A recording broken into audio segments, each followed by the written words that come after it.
Kali ini, kita bakal kupas tuntas kisah luar biasa dari seorang tokoh bernama Abu Ubaidah yang dikenal sebagai sosok terpercaya. Coba deh kita lihat sekarang. Kita hidup di zaman media sosial, di mana popularitas itu kayaknya lebih penting dari karakter, ya kan? Nah, ini bikin kita mikir, siapa sih pahlawan sejati yang bisa jadi panutan kita hari ini? Buat cari jawabannya, yuk kita coba mundur jauh ke masa lalu, sekitar 1400 tahun yang lalu. Kita bakal kenalan sama seorang sahabat Nabi bernama Abu Ubaidah bin Jarrah yang dapat julukan yang kuat banget dan unik, Aminu Hadhil Ummah, yang artinya orang terpercaya umat ini. Jadi, apa sih yang bikin hidup beliau begitu spesial? Dan gimana ceritanya yang udah 14 abad lalu itu kok masih relevan banget buat kita sekarang? Yuk kita mulai. Oke, pertama-tama kenalan dulu yuk sama beliau. Nama aslinya itu Amir bin Abdullah, dari suku Quraisy yang terpandang di Mekah. Tapi yang paling penting nih, beliau itu salah satu dari segelintir orang pertama yang masuk Islam. Ini nunjukin keyakinan yang luar biasa loh, di saat yang lain masih pada ragu. Nah, keyakinan yang baru tumbuh ini, nggak lama kemudian langsung dihadapkan sama ujian terberatnya. Sebuah momen di medan perang yang bakal membentuk karakternya untuk selamanya. Perang Badar ini bukan perang biasa loh. Ini konflik yang tragis banget. Bayangin aja, garis pertempuran itu misain ayah sama anak, saudara sama saudara. Buat para pejuang awal ini, taruhannya itu sangat personal dan dalam banget. Coba deh bayangin dilema yang dihadapi Abu Ubaidah di tengah-tengah pertempuran. Di satu sisi ada ayahnya sendiri, darah dagingnya. Di sisi lain ada keyakinan yang udah ngubah seluruh hidupnya. Ini pilihan yang benar-benar nggak kebayang ya kan? Di tengah-tengah kekacauan perang, beliau akhirnya mengambil sebuah keputusan yang berat banget. Beliau lebih mengutamakan kebenaran yang diyakininya di atas ikatan darah. Ini sebuah tindakan yang nunjukin betapa kokohnya iman beliau. Peristiwa yang dahsyat ini bahkan disebutin di dalam Al-Quran.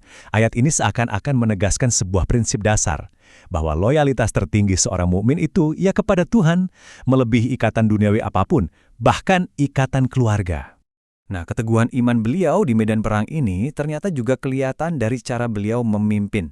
Yuk kita lihat sisi lain dari Abu Ubaidah, seorang pemimpin hebat yang memegang kekuasaan dengan kesederhanaan yang luar biasa. Abu Ubaidah ini bukan orang sembarangan loh.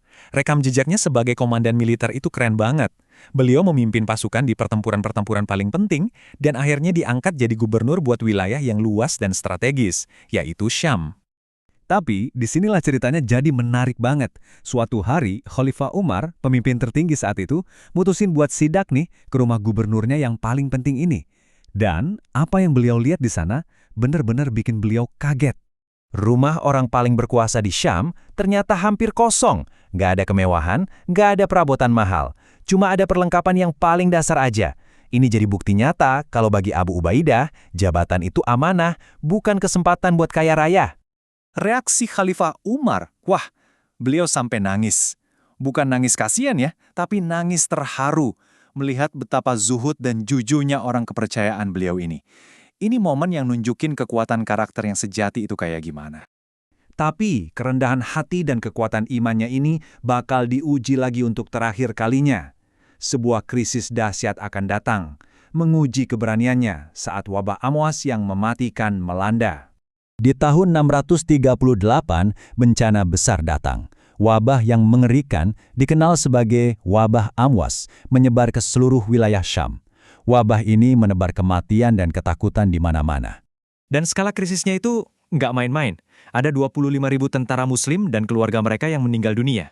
Ini tragedi kemanusiaan yang luar biasa, dan Abu Ubaidah sebagai pemimpin ada tepat di tengah-tengahnya. Khalifah Umar dari Madinah ngasih saran yang logis. Udah, evakuasi aja pasukannya ke tempat yang lebih aman. Tapi Abu Ubaidah ngelihatnya beda. Buat beliau, ninggalin rakyatnya di saat mereka paling butuh itu sama aja kayak lari dari takdir Tuhan. Nah, disinilah kepemimpinannya benar-benar diuji. Di tengah kepanikan dan kematian, Abu Ubaidah memilih untuk tetap tinggal. Keputusannya ini bukan karena nekat loh, tapi karena rasa tanggung jawab yang begitu dalam kepada orang-orang yang dipimpinnya. Beliau nggak cuma diam aja, beliau aktif memimpin, merawat mereka yang sakit, beliau ada di garis depan sampai akhir, berbagi nasib yang sama dengan rakyatnya, dan akhirnya beliau pun wafat karena wabah tersebut. Kehidupannya memang singkat, tapi penuh makna dan ninggalin warisan yang abadi. Jadi, apa sih keteladanan sejati yang bisa kita ambil dari kisah beliau? Warisan Abu Ubaidah itu bisa kita rangkum jadi beberapa prinsip: iman yang kokoh, kerendahan hati yang tulus, kepemimpinan yang berani, dan kejujuran yang mutlak. Kualitas-kualitas inilah yang bikin beliau dapat gelar abadi, sosok terpercaya umat ini.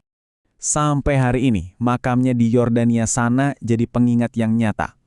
Warisannya itu nggak diukur dari harta atau wilayah kekuasaannya, tapi dari nilai-nilai yang beliau pegang teguh sampai akhir hayat. Nah, ini ngebawa kita balik ke pertanyaan di awal tadi.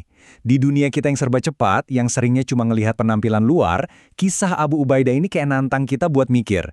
Sebenarnya, apa sih arti hidup yang sukses dan bermakna itu? Mungkin jawabannya bukan pada apa yang dilihat orang lain, tapi pada karakter yang kita bangun saat gak ada yang melihat.